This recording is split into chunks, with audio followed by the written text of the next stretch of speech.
राधे राधे, कैसे हैं आप? आशा करती हूँ आप स्वस्थ होंगे, तंदुरुस्त होंगे।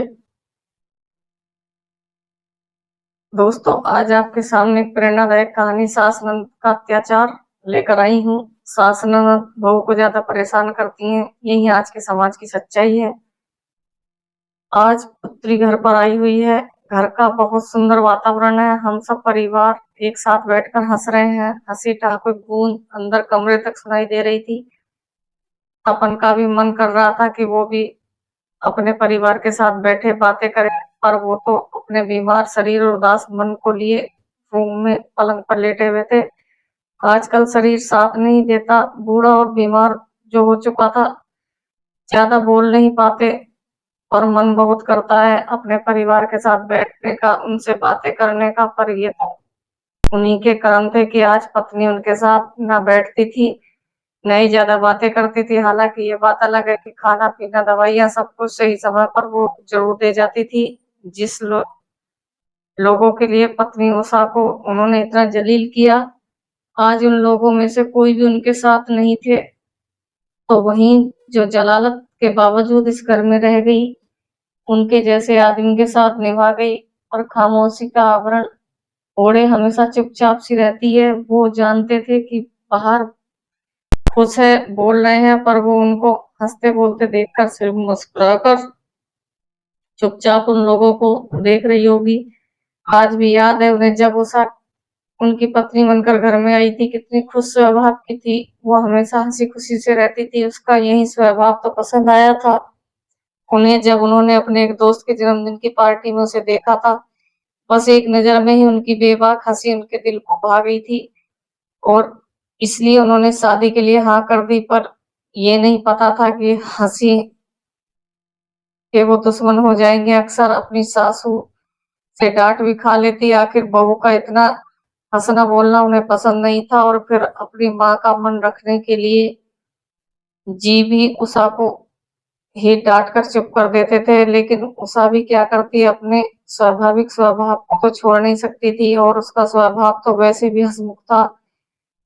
तो फिर कुछ देर बाद वापस वैसे ही हो जाती। तपन जी भी मन ही मन मुस्कुरा कर रह जाते, पर माँ के सामने खुलकर जाहिर नहीं करते। लेकिन उस दिन तो जो कुछ हुआ, उसके बाद उषा का जो स्वाभाविक स्वभाव कहाँ गायब हो गया, उसकी कसक आज भी तपन के मन में थी। जरा सी हिम्मत नहीं कर पाए अपनी माँ के सामने, ये जानते हुए कि बीबी सही है, और बीबी को ही दबा कर रख दिया। उस दिन छोटी बहन रिंकी की गोद भराई थी। बड़ी बहन नेहा भी घर पर आई हुई थी, और कई खास रिश्तेदार घर पर मौजूद थे। सगाई का प्रोग्राम पूरा हो चुका था। उषा और रिंकी ने सारा सामान माँ के कमरे में रख दिया। उषा के पीहर वाले अपने घर रवाना हो चुके थे। बाहर सभी खास रिश्तेदार बैठे बातें कर रहे थे। तपन भी उन्हीं लोगों के साथ था। इधर उषा किचन में काम कर रही थी कि बाहर से सासू माँ के जोर जोर से चिल्लाने की आवाज आई। हे भगवान, मैं तो लुट गई, बर्बाद हो गई, कौन मेरी दुश्मन पीछे पड़ा है। अचानक माँ की आवाज सुनकर सब लोग अंदर की तरफ भागे। माता अपने कमरे में थी। तपन ने आकर माँ से पूछा, क्या हुआ माँ, इस तरह से क्यों रो रही हो क्या हो गया? पर माँ तो जोर जोर से छाती पीट कर दहाड़े मार कर रो रही थी, चुप होने का नाम नहीं ले रही थी। अरे बताओ तो सही, क्या हुआ? रोना बंद करोगी तो हमें पता चलेगा ना। पीछे से फूफा जी ने भी कहा। फूफा जी की बात सुनकर माँ रोते हुए बोली, अरे रिंकी के ससुराल से आया हुआ थैला नहीं मिल रहा, जरूर चोरी हो गया। हे भगवान, मैं इसके ससुराल वालों को क्या जवाब दूंगी, मैं तो बर्बाद हो गई, माँ रोती हुई बोली। माँ के बोलते ही अजीब सी खामोशी घर में छा गई। अरे ध्यान से देखो, इन्हीं सामान में कहीं रखा होगा। फूफा जी दोबारा बोले। रिश्तेदार पूरा सामान ऊपर नीचे करके देख चुकी हूँ, पर थैला नहीं है, जरूर चोरी हुए होंगे। अरे शुभ शुभ बोल, एक बार हमें देखने दे। माँ को परे हटाकर फूफा जी कुछ सामान चेक करने लगे, लेकिन उसमें थैला नहीं था। फिर कुछ सोचकर फूफा जी बोले, अरे थैला कोई इन सामानों के साथ यहाँ रखेगा क्या? सेफ में रख दिए होंगे, तुमने जरा देखो। अरे मैंने थैला कहाँ रखा? थैला तो नेहा और उषा रख रही थी। हाँ तो नेहा और उषा से पूछ ले, जरूर उन्होंने सेट में रख दिए होंगे। फूफा जी के समझाने पर माँ ने उम्मीद भरी नजरों से नेहा की तरफ देखा तो नेहा ने कहा, माँ मुझे क्या देख रही हो, मैंने थोड़ी ना थैला लिया है, अपनी बहू से पूछो, उसी ने कहीं रख दिए होंगे। नेहा के जवाब को सुनकर उषा दंग रह गई, क्योंकि थैला तो नेहा ही उठाकर लाई थी और थैला रखा भी उसी ने था। नेहा दीदी ऐसा क्यों बोल रही हो, थैला तो आप ही लेकर आई थी ना। उषा का ऐसा कहना हुआ और नेहा ने रोना धोना मचा दिया। अब मेरे घर में भी मुझे चोर कहा जाएगा, यही दिन देखना बाकी रह गया था। आज मेरे पापा जी जीवित होते तो मजाल थी, कोई मुझे इतना कहकर दिखा देता। उसे रोता देखकर माँ उषा पर दहाड़ पड़ी, खबरदार, जो मेरी बच्ची पर चोरी का इल्जाम लगाया, तूने ही थैला लिए होंगे। ये मेरी बेटी है, मैं इसको बचपन से जानती हूँ। अरे जन्म दिया है मैंने इसे, इसमें मेरे संस्कार फूट फूट कर भरे हैं, तो बाहर से आई है, जरूर तूने ही थैले लिए होंगे और तूने अपने पीहर वालों को दे दिए होंगे, तभी तेरे पीहर वाले तो जल्दी चले गए। बस ना जी, आप मेरे माँ बाप पर चोरी का इल्जाम लगा सकती हो तो मैंने थैले की सूरत तक नहीं देखी, चुराना तो दूर की बात है, उषा ने पलट कर जवाब दे दिया। बस फिर क्या था, नेहा और माँ दोनों ही उषा पर बरस पड़ी, लेकिन इस बार उषा भी बराबर जवाब दे रही थी। आखिर उस पर चोरी का आरोप लगा था, कोई छोटी मोटी बात थोड़ी ना थी। घर में इतना झगड़ा होते देखकर फूफा जी ने बीच विचार किया, लेकिन नेहा और माँ तो चुप होने का नाम नहीं ले रही थी। सच सच बता, थैला कहाँ पर है? अगर तू नहीं बोलेगी तो तेरे माँ बाप से जाकर थैला ले लेंगे, हम लोग वहीं सबके सामने उनकी इज्जत की मटिया मेल करेंगे। माँ जी, मेरे माँ बाप इज्जतदार लोग हैं, कोई चोर उचक्के नहीं है, आपके घर पर बुलावे पर आएंगे और सामान चोरी करके ले जाएंगे। उषा ने थोड़ी तेज आवाज में कहा। बस उषा, तुम मेरी माँ से किस तरह से बात कर रही हो, याद रखो तुम इस घर की बहू हो। अपनी आवाज नीचे रखकर बोलो, अगर गहने के लिए भी है तो दे दो, तुमसे कुछ नहीं कहेगा। अचानक तपन उषा पर गुस्सा करने लगा। तपन के इस जवाब से उषा हक्की बक्की रह गई। मतलब तपन भी उस पर ही आरोप लगा रहा था, एक बेटी जो पति के घर को अपना घर मान लेती है। आज वहां उषा बिल्कुल अकेली खड़ी थी, तपन तक साथ नहीं था। तपन के जवाब के बाद उषा की नजर नेहा से टकराई तो मन मन मुस्कुरा रही थी, इससे बड़ी जीत और क्या हो सकती थी। लेकिन अब तक नेहा का 8 वर्ष का बेटा अपने हाथ में एक छोटा सा थैला लेकर आया और सबके सामने ये बोला, माँ ये अपना सामान नहीं है, किसी ने गलती से अपने सामान में रख दिया। उसे देखते ही नेहा के चेहरे के बल पसीने की बूंदें चमकने लगी।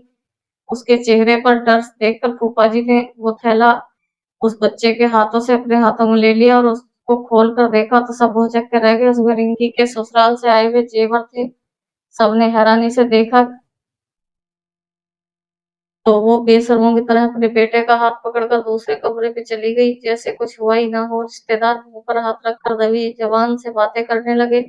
अभी माँ बोली, अरे वो भूल गई होगी रखकर, इसमें यूं जबान दबाकर बात करने की क्या जरूरत है। फिर उषा से बोली, बेटी है वो मेरी, उसने जेवर चुराए नहीं थे, बल्कि संभाल कर रखे थे अपने पास, उसकी बराबरी की तो सोचना भी मत। और तूने यहाँ जो इस तरह से सबके सामने चिल्ला चिल्ला कर मुझसे बात की है ना, उसकी माफी मुझसे।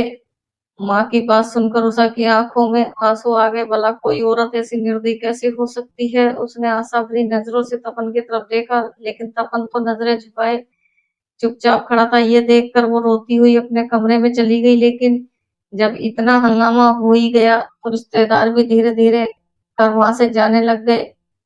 यहाँ तक कि नेहा ने भी देर नहीं लगाई वहां से जाने में।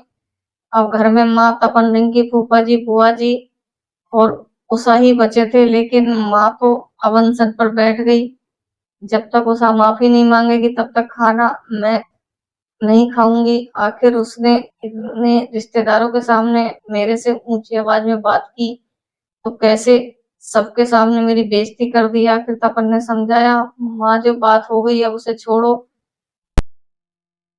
भी आप पानी भी पी लो, आपकी तबीयत बिगड़ जाएगी। अरे ऐसे कैसे छोड़ दूँ, तेरी औरत ने इतने लोगों के सामने मेरी बेइज्जती की है, माफ़ी तो उसे माँगनी पड़ेगी। माँ अपनी ही ऐंठ में बोली, पर माँ ने यहाँ दीदी ने भी तो गलती की है, आखिर उषा की क्या गलती है? अरे वाह! आज तो बीबी के लिए अपनी बहन को भी गलत बता रहा है। अरे जो जेवर रखकर भूल गई होगी, भला कौन अपनी बेटी के घर में चोरी करेगा? लेकिन उषा तो इज्जत को ढक कर रखना चाहिए थी। वो भी सबके सामने बेशर्मों की तरह लड़ पड़ी मुझसे। अब तू उसका साथ दे रहा है, इसमें तो मैं मर जाती तो ज्यादा अच्छा था। पर याद रख, पत्नी तो फिर भी तुझे दोबारा मिल जाएगी, माँ नहीं मिलेगी दोबारा। माँ आंसू बहाते हुए बोली। आखिर अपनी माँ को रोता देखकर तपन वहां से उठा, सीधे उषा के पास कमरे में पहुंच गया और जाकर बोला, उषा क्या गुस्से में बैठी हुई हो? तुम जाकर माँ से माफी मांग लो ना। देखा, उन्होंने खाना तक नहीं खाया, कहीं उनकी तबीयत खराब ना हो जाए तो इसकी जिम्मेदारी मेरी ही है। क्या मैं क्यों माफी मांगू? चोरी तुम्हारी बहन ने की थी, मैंने थोड़ी ना की थी। मेरे माँ बाप को ताने भी वो लोग मार रहे थे, इल्जाम भी मुझ पर वो लगा रहे थे, और माफी मैं ही मांगू? तुम्हारी माँ खाना नहीं खा रही है तो इसमें मैं कुछ नहीं कर सकती। आखिर उसके गलत के लिए मैं क्यों माफी मांगू? उषा समझो तो देखो, पत्नी तो मुझे और मिल जाएंगी, लेकिन माँ तो एक ही है मेरे पास, वो दोबारा नहीं मिलेगी। तुम्हारी एक माफी उन्हें खुशी मिल सकती है तो माफी मांग लो। तपन ने अपनी आवाज ऊंची करते हुए कहा। उसके इस जवाब से उषा के अंदर कुछ सहम सा गया। पत्नी और मिल जाएगी, माँ दूसरी नहीं मिलेगी तो पत्नी फिर हाथ थाम कर इस घर में क्यों लाए गई? इस घर में मेरी जगह कहाँ है? सोच सोच कर उषा का रोना छूट गया। पर माता पिता को दुख ना हो, उन तक बात न पहुंचे, इसलिए आंसू का घूंट पीकर फूफा जी और बुआ जी के सामने उसने माँ से आखिर पैर छूकर माफी मांग ली, जिससे माँ ने झूठे स्वाभिमान को बहुत तसल्ली मिली। लेकिन उषा के स्वाभिमान के टुकड़े टुकड़े हो गए। लेकिन वो आखिरी दिन था जब उषा को इतना बोलते हुए देखा था। इसके बाद तो वो बिल्कुल खामोश हो गई। अब ना वो ज्यादा किसी से बोलती है, ना ही हंसी मजाक करती है। हाँ ना में जवाब देकर अपने काम में काम रखती है, ना ही किसी से लेना देना। जिसको जो काम कह दिया चुपचाप कर लेना, फिर एक तरफ चुपचाप बैठ जाना। सोचते सोचते तपन की आंखों में आंसू आ गए। तभी उषा अंदर कमरे में आई, हाथ में पानी का गिलास था। वहीं पास वाली अलमारी में से दवाई निकाली और तपन को देते हुए हाथ आगे बढ़ा दिए। लेकिन तपन के हाथ में दवाई लेने की जगह अपने हाथ, दोनों हाथ जोड़ लिए और अपनी कपकपाती आवाज में कहा, उषा अब तो माफ कर दो मुझको। उनकी आवाज सुनकर उषा ने एक नजर उनकी तरफ देखा और फिर दवाई हाथ में देते हुए बोली, आपकी दवाई का समय हो गया है उषा, माफ कर दे मुझे। तेरे इतने सालों के खामोशी नासूर बन चुकी है, मेरे लिए अब बर्दाश्त नहीं होता। कोई बात नहीं, माफी क्यों मांगते हो? इस घर में गलतियों के लिए कोई माफी नहीं मांगता, बल्कि बिना गलती के माफी मंगाई जाती है। उषा, पत्नी हो तुम मेरी, तेरी माफी का हकदार हूँ, मुझे माफ कर दे। तपन ने जोर देते हुए कहा। ओहो, पत्नी का क्या है, वो तो मिल जाती है, फिर मुझको माफी मांग कर क्यों अपना मुंह खराब कर रहे हो? कहकर उषा कमरे के बाहर निकल गई। तपन के पास पछतावे के अलावा कुछ नहीं बचा था।